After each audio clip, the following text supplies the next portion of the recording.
Вам когда-нибудь доводилось делить орхидею на несколько частей, чтобы из каждой части получить новое, красиво цветущее растение?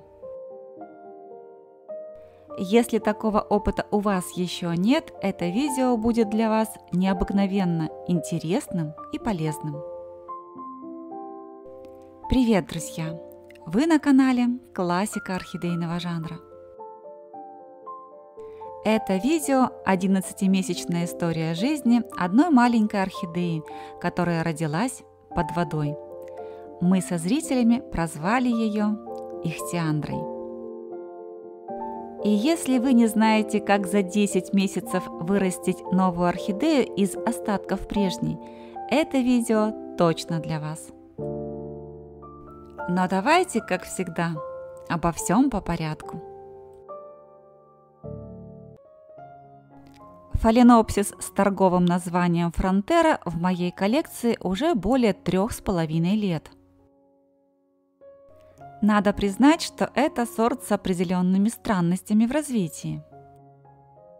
Разные пользователи предъявляют этому сорту разные претензии. У кого-то корни растут слишком тонкими, у кого-то не развивается листовая масса, у кого-то Фронтера не цветет или цветет очень редко. И я не стала исключением. В определенный период вопросы к этому сорту возникли и у меня, и я решила разделить эту орхидею на несколько частей. Верхняя часть представляла собой практически полноценное растение с несколькими парами листьев и достаточно хорошо развитой корневой системой. Для деления важно выбрать правильное время, когда растение находится в активной стадии вегетации. Так ему будет проще адаптироваться в новых условиях после деления. Сегодня вы сможете увидеть это растение в цветущем виде спустя 2 года. Нижняя часть разделенного растения осталась в прежней посадке, и это была посадка в крупный керамзит. Чем только не занималась эта деленка. Она растила корни, бесконечно цвела с ответвлений старых цветоносов, но новую жизнь не давала. Шло время, и я уже всерьез думала, что ничего не дождусь от этой деленки. На помощь мне пришел Его Величество случай. 24 сентября 2021 года я замочила этот пень по нижние листья вместе с пазухами листьев в дождевой воде и забыла о нем на 2 недели. Вот эти кадры были сделаны самыми первыми после того, как я обнаружила новую жизнь на замоченном в воде пне на 2 недели. Видеозапись сделана вертикальная, поэтому ранее я эти кадры в видео не вставляла. Детка родилась под водой, и я не представляла, сколько времени до ее обнаружения она там провела. Запись сделана 6-кратным увеличением, но в пропорциях с керамзитом вы можете представить размер этой детки. Если вы не так давно на этом канале и не смотрели всю эту историю с самого начала, я очень рекомендую вам это сделать. В этих видео так много эмоций и так много уже сбывшихся надежд, что не посмотреть такие видео просто нельзя. Сейчас на ваших экранах первое утро Ихтиандры и первые лучи солнечного света на ее листьях. Вопреки всем моим страхам, детка выжила и начала развиваться. В первые месяцы темпы ее развития были достаточно скромными. Малышка долго не могла определиться, что же ей нужно делать: то ли растить листья, то ли корни, а может и вовсе цвести. К концу 2-го месяца жизни новая орхидея определилась со своими планами и начала активный корневой и листовой рост. Какие условия содержания нужны малышам орхидей в период активной вегетации, то есть активного роста? Всем известно, что в природе орхидеи не имеют периода покоя и способны расти круглый год. Если мы сможем в домашних условиях организовать для орхидей подобные условия, и наши орхидеи в наших домашних условиях смогут динамично развиваться круглый год без остановки. Давайте еще раз повторим, что это за условия. Круглый год, независимо от времени года, ваша орхидея должна получать достаточное количество света, как естественного, так и искусственного. Причем, чем больше естественного солнечного света, в том числе прямых солнечных лучей, будет получать ваша орхидея, тем динамичнее она будет развиваться. Таким образом, в северном полушарии в осенне-зимний период без дополнительного освещения орхидеям никак не обойтись. Если вы до сих пор не знаете, как правильно организовать дополнительное освещение для своих орхидей, пройдите в плейлист «Фаленопсисы. Вопросы по уходу». В нем вы найдете видео «Подсветка» или «Досветка» для орхидей. Из этого видео вы узнаете, какие светильники приоритетнее для орхидей, узнаете об их цветовой температуре и о необходимой мощности. Кроме того, ссылку на это видео и на все другие, о которых я буду упоминать в этом ролике, я оставлю в первом закрепленном комментарии под видео и в описании к нему. Длина светового дня для всех активно развивающихся и растущих орхидей должна составлять 14-16 часов в сутки. Температурный режим выращивания малышей несколько отличается от выращивания взрослых растений.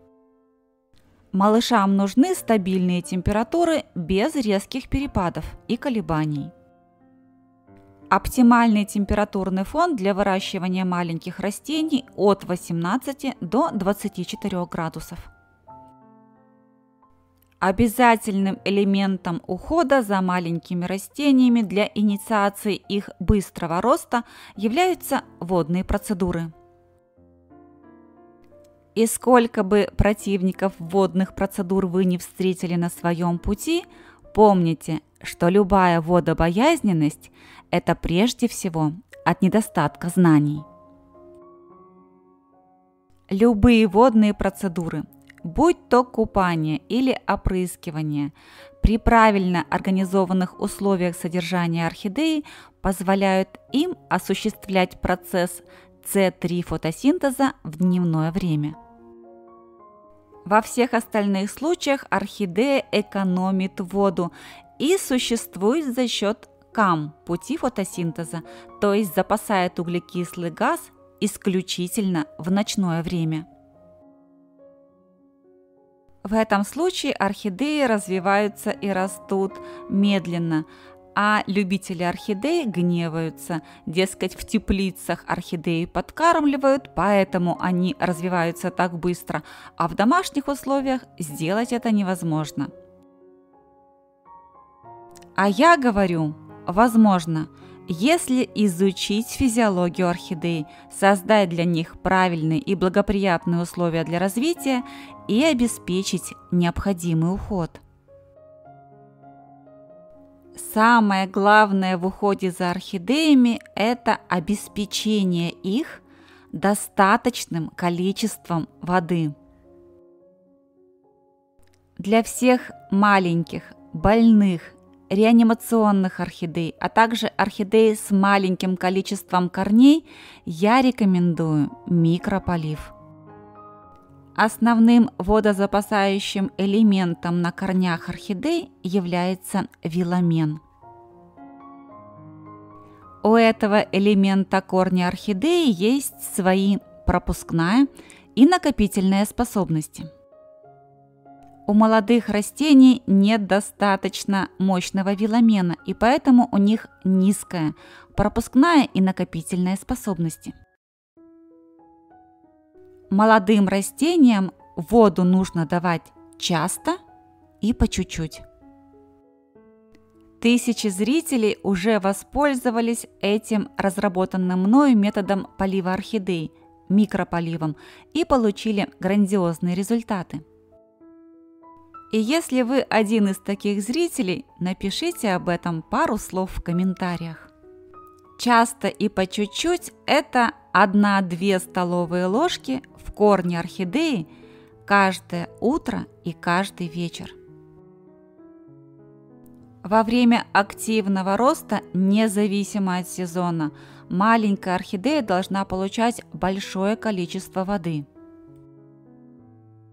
Никогда не забывайте, что вода для орхидеи является одним из основных строительных материалов. Если орхидее не будет хватать воды, ей будет не из чего строить новые клетки – клетки корней, клетки листьев и клетки цветоносов. Не допускайте, чтобы ваша орхидея была вынуждена экономить воду. В таком случае она прекратит какой-либо рост или будет растить что-то одно.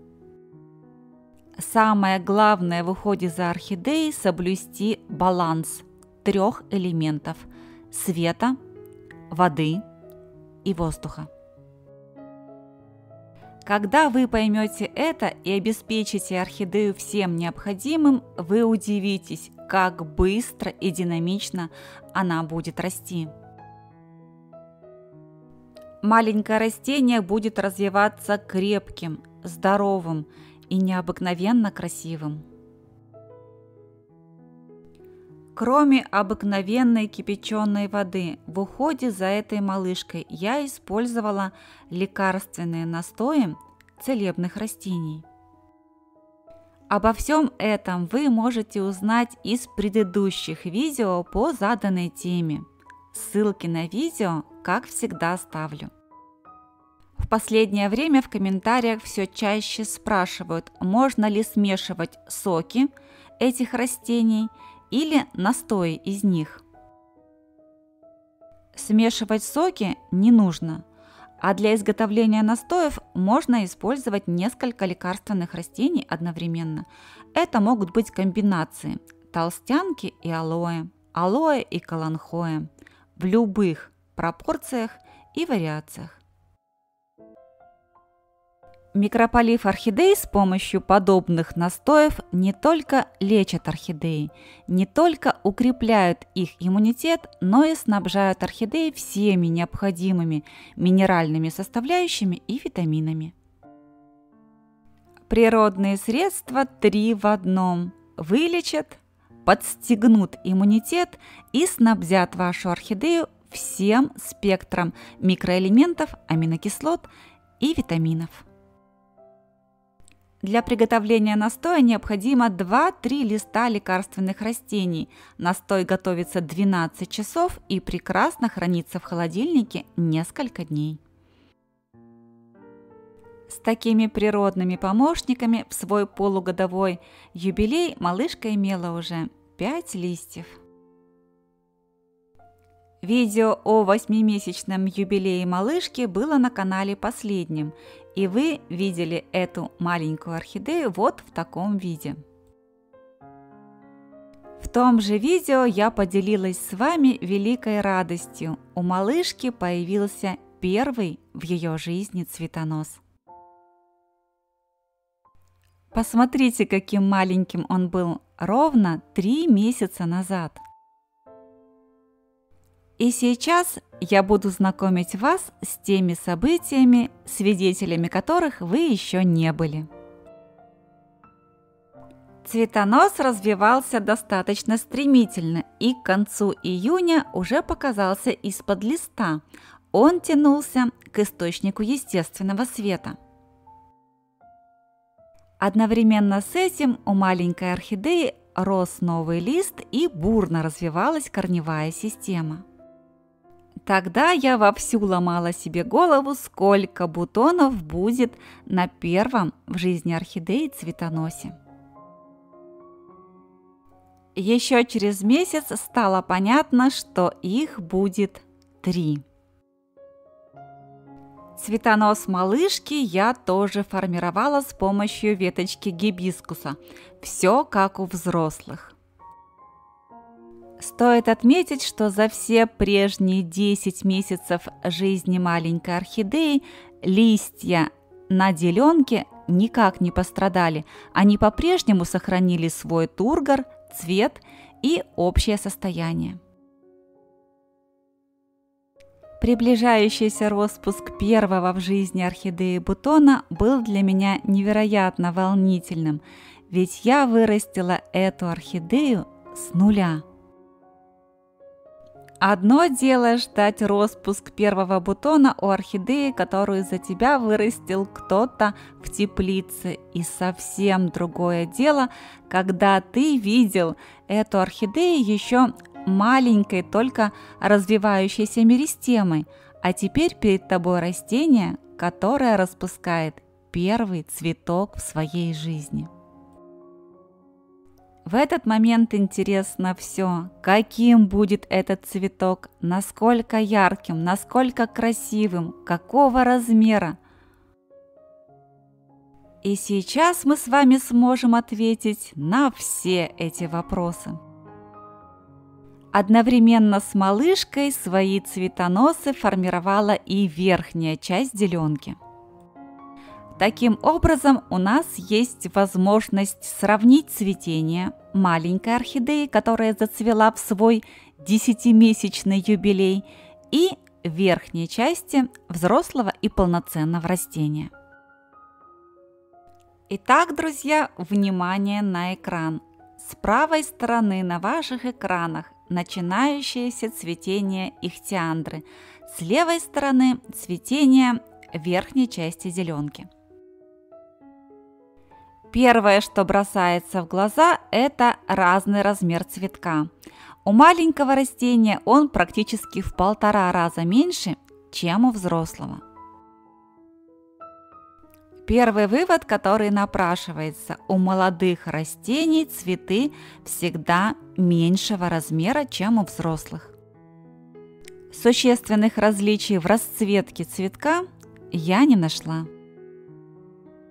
У обеих орхидей цветы очень яркого и насыщенного цвета, и каждый цветок индивидуален. Ни один из них не похож на другой. Заложив на цветоносе 3 бутона, все 3 маленькая орхидея вырастила и распустила. Цветы так и остались не очень большими, их диаметр не превышает 8 сантиметров. У взрослого растения диаметр цветка 9,5–10 сантиметров. Напомню, что яркость цветка орхидеи прежде всего зависит от тех условий, при которых этот цветок формировался. Здесь играет роль все, начиная от температур и заканчивая яркостью освещения. Это лето во Владивостоке было чрезвычайно разным, и только в августе погода стала похожа на летнюю. И вы посмотрите, насколько разными раскрываются цветы на верхней части деленки. Только вчера у меня спросили в комментариях, почему у моих орхидей настолько яркие цветы. Помните, давно был фильм «Рецепт ее молодости»? Так вот, и я знаю секрет яркости цветения орхидей. Прошел месяц с момента распуска первого цветка у ихтиандры. Сейчас маленькая орхидея в полном распуске, точно так же, как и верхняя часть деленки. И вот такой букет представляет их совместное цветение. Вчера, 8 сентября 2022 года, малышке исполнилось 11 месяцев. За эти 11 месяцев маленькое растение преодолело путь от пробужденной меристемы на стволе деленки и до красивого цветущего растения. Путь от пробуждения меристемы и до цветения растения за 10 месяцев не был бы преодолен, если бы я не знала, как создать для орхидеи правильные условия для развития и обеспечить ей должный и полноценный уход. И если вы тоже хотите, чтобы ваши орхидеи росли крепкими, здоровыми, красивыми, без применения химически синтезированных удобрений, стимуляторов, активаторов и фитогормонов, присоединяйтесь к каналу, изучайте его, постигайте суть и физиологию орхидей. Ну а я, как всегда, в завершении видео напомню вам, что 21 минуту вы провели на канале «Классика орхидейного жанра». И если вам понравилось это видео, если вы захотите вернуться на канал вновь, поставьте, пожалуйста, пальчик вверх под видео, подпишитесь на канал, если раньше вы этого не сделали, жмите на колокольчик, чтобы первыми получать уведомления о выходе новых видео. И оставайтесь со мной, ведь впереди у нас много интересного.